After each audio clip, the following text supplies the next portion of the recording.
Produced by Podcast Architects.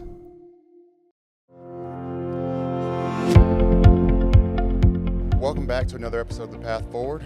As always, I'm your host, Dr. Rick Fernandez, and I've got two special guest educators here at TASA Midwinter with me from the College of Education at Texas A&M University. So please tell our listeners your names and what you do and how you serve kids. Fantastic. My name is Dr. Anthony Levinos. I'm a research scientist with Texas A&M, and I focus on diversity, equity, and inclusion work in school districts, small to large, urban, rural, and suburban. And I'm also Jean Madsen. I'm a professor at Texas A&M. This was part of a project that we've been working with schools that are demographically changing and the support we provide to those districts to address those student needs. So what gets you started on looking at demographics and that change? Because that's always something as superintendents, we talk all the time about the inflow and outflow of kids and all of the reasons behind that. So what's got you started with serving districts on that capacity?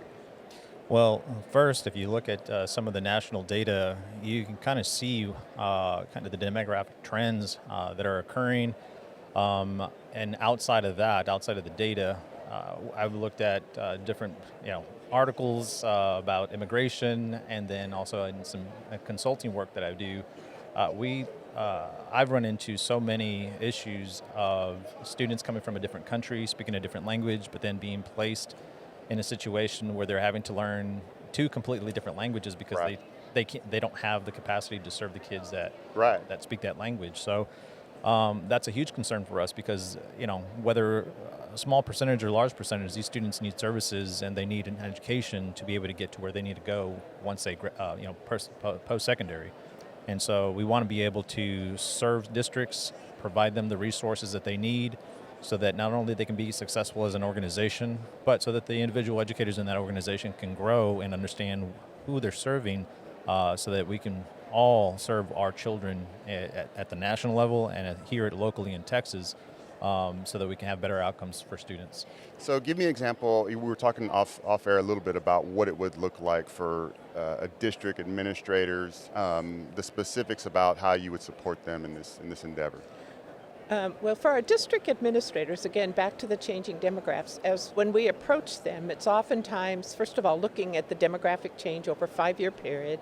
Then we go in and break it up into looking at issues of teacher turnover because teachers, again, culturally relevant and relationally with their students. So we look at teacher absences, which is also if the teacher's not there, kids don't learn. And then another piece we look at is sort of the leadership piece in terms of discipline problems and in terms of managing that, looking at how many children are in special ed. There's disproportionately a number of students of color in that. And then the third piece is let's take a look at how many students you actually have in the gifted programs. Okay. Because linguistically diverse children, particularly here in Texas, it's a real challenge because we want them to speak English, but on the other hand, we have to be respectful of their language as well, too. And so that's the important role schools and school leaders need to cope with. If you had some advice to give school leaders and school districts that are going through a change at the moment, what are some of the things that you would say, all right, this is probably something you need to look at first, even without having the ability to dive into their data?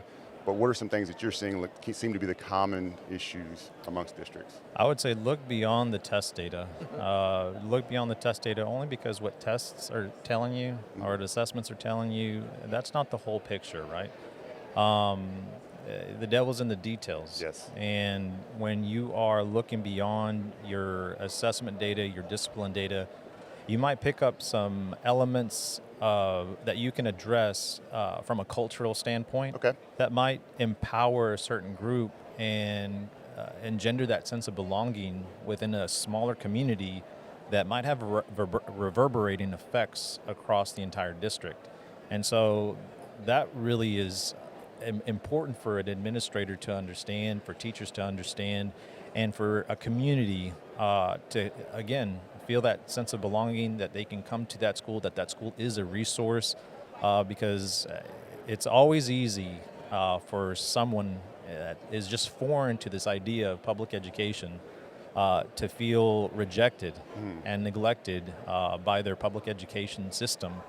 And you don't want that because, again, it's so easy to pass over these small groups, and again, you kind of lose your audience over time. Like, and people start talking. No Well, doubt. You become the talk of the town at the barbershop, so to Right. speak. I was also going to add these small numbers that we used to not pay attention to. Right. Now we do, because now they're 99%. And I think one of the things that when we started this work was what we found out was principals have access to a lot of data, so much data. But what data is important in relationship to their changing demographics, where to go, where to find it, and how do you monitor it and make sure that, in fact, you're addressing changes that need to be done. So our big focus on the path forward is talking about innovation, right? Getting outside the box, because we're having all these new problems, or maybe not even new problems, maybe old problems that we've got to look at in a different way. Have you seen any great innovation with your focus in a school district, or even amongst your peers? Another university that's doing something really creative to maybe, all right, maybe we need to take a look at that. Maybe that solves this problem. Anything that you can think of? I'm going to say Fire away. was our survey. We have done a lot of research on looking at changing demographics and what's out there in terms to respond to that need.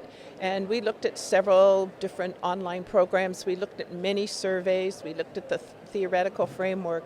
And so we developed what we think, little prejudiced here, is a really useful survey that we would give to teachers, to leaders, to parents, and students. And it's all about what are you doing to address their changing demographics? And we find that to be very innovative because it leads to a comprehensive response to their changing demographics. So it isn't just bring somebody in and it's a speaker.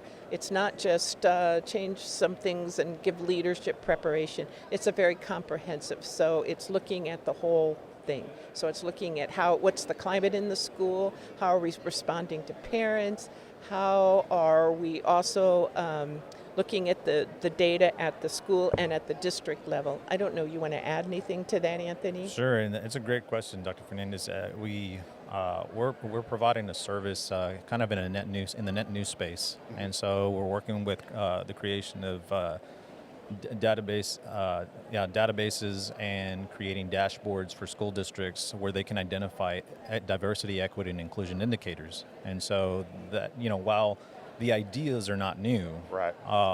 What we do with the data is we have created an automaticity to analyzing school district data along with our survey, and we give the holistic picture, not just the test scores, not just the Right. school-based data, but also giving districts an understanding of what their different populations are feeling, what they're seeing, what they're doing, what they're hearing in that school community, so that we can create kind of like a campus improvement plan, district Right. improvement plan based on diversity, equity, and inclusion. That's very interesting. Yeah. Because you're absolutely right.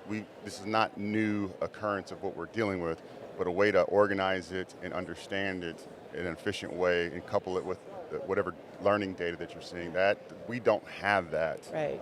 There isn't, and I've been doing this for a long time, but we've spent a lot of time looking at what are school improvement models addressing that piece, and it always focuses on achievement. Yes. But another piece I think that's sort of innovative is also a coaching piece. So we do an online piece working with administrators saying, I've got this, I've got that, and then support through that equity lens and also through diversity and creating an inclusive place. That's awesome. So if school districts want to get involved, how do they get in touch with you? Is there anything that they need to know if they're like, hey, this sounds like a great option for us? How do they reach you? How do they get involved with the program? Sure, they can come by our booth, have a conversation with us today, and then also they can visit us at www.strongered.com, Okay. and they can find some resources there.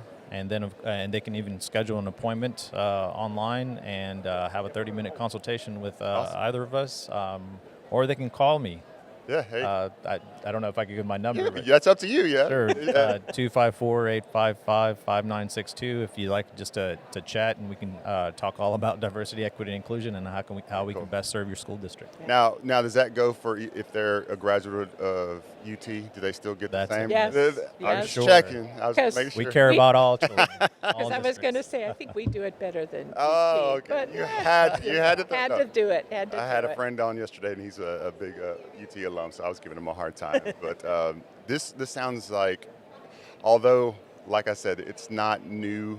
That's challenges for schools. We do need to understand it in a different way. So Right.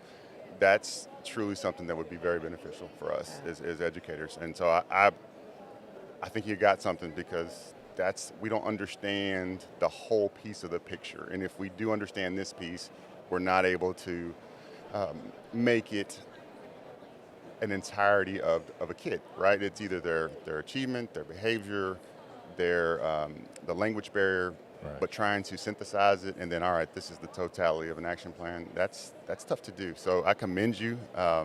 Thank you for joining us like this. Thank you for asking us. No, we have a lot of fun, and to me, it's always a learning experience for me, right? So I like to ask questions and I get involved, because I learned something today. Because if you were to go to all to your vendors in here, they don't have what you just explained, right? And that's very very powerful for our educational partners. So thank you for joining us, and go Aggies. Anybody you want to shout out before you go? No, just shout out to all the Aggies out there, all the educators. Thank y'all for being here. Superintendents, district level administrators. We appreciate the time that you spend over here at TASA. Again, come visit us at the A&M booth. Stop one of us, or give us a call or visit us online. We appreciate your time, and thank you again, Dr. Fernandez. We appreciate it. Thank you very much. My pleasure. My pleasure.